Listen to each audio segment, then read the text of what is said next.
In today's video, I'm going to teach you how to delete a page in Confluence.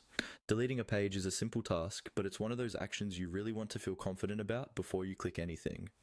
In this walkthrough, I'll guide you through the exact steps, explain what you're looking at on the screen, and share a few tips so you don't accidentally remove something important. First, make sure you're logged into Confluence and that you've opened the page you want to delete. Take a moment to double check that this is the correct page, especially if you're working in a shared space or on important project documentation. Once you're on the page, look towards the top right area of the screen. You should see a row of controls, including a set of 3 vertical dots. This is often called the More Actions or Options menu. Move your cursor over to those 3 dots and click on them. This menu is where Confluence keeps additional options that don't fit in the main toolbar, including the delete action. After clicking the 3 dots, a drop-down menu will appear.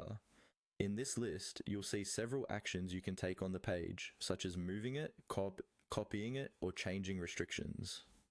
Look through the list and find the option labeled Delete. Go ahead and click on Delete. As soon as you do this, Confluence will not delete the page right away. Instead, it opens a confirmation dialog. This is an extra safety step designed to help you avoid accidental deletions. In the confirmation window, you'll usually see the title of the page and a clear warning that you're about to delete it.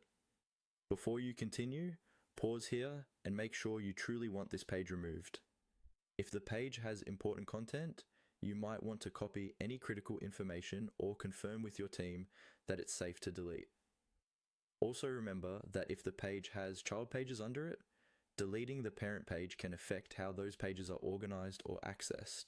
If you're sure you want to go ahead, look for the delete button in the confirmation dialog. This is typically highlighted to stand out from the cancel option. Click on delete to confirm your choice. Once you click this final delete button, Confluence will remove the page. You'll be taken away from that page, and depending on your setup and permissions, it may now be in the spaces trash or recycle area, or it may be permanently removed.